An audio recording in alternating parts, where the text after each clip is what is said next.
ఇప్పుడు అమ్మాయి ఈ అడుగల్లో తడిచింది. ఇప్పుడు ఆమె ఎండ పోసుకోవాలి. ఏడ జాగు ఉంది, సంచులు పెట్టి ఆవాట్లు ఉండే. నువ్వు ఈ సంచులు తీయపోతేవి పోకపోయా ఆమె ఏడు ఎండ పోయాలి. అడుగు ఇంకో తెల్లారి వరకు మొలకలు ఎత్తాయి.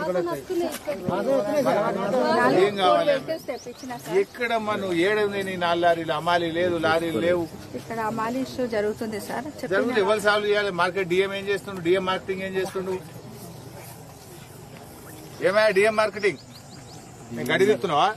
అమాలి సమస్య పరిష్కరించే తెలియలేదా నీకు? అమాలి సమస్య ఏం లేదు. 30 మందే ఉన్నారు అని చెప్పినారు. 500 కుప్పలకు 30 మందితో అయితే అదే బండ్లు రాలేదు సార్. బండ్లు రాలేదు. అమాలీస్ కంటిన్యూ చేస్తూనే ఉన్నారు సార్. ఇంకేమైనా అమాలి కావాలన్నా పెట్టుకోండి. అది అంటే చెప్పివే నువ్వు డిఎం మార్కెటింగ్ ఏడుందో హైదరాబాద్ లో నీ ఆఫీస్ గిన్నెనా ఇడచ్చి కూర్చోపోతే ఇంతకంటే పెద్ద మార్కెట్ ఏముంది జిల్లాలో? ఇక్కడే ఇక్కడ కూర్చొని పనిచేసే తెలియలేదా? అయితే లేవు, లారీలు లేవు, అమాలీలు లేవు. నేను మార్కెట్లే ఉన్నా బైసాబ్.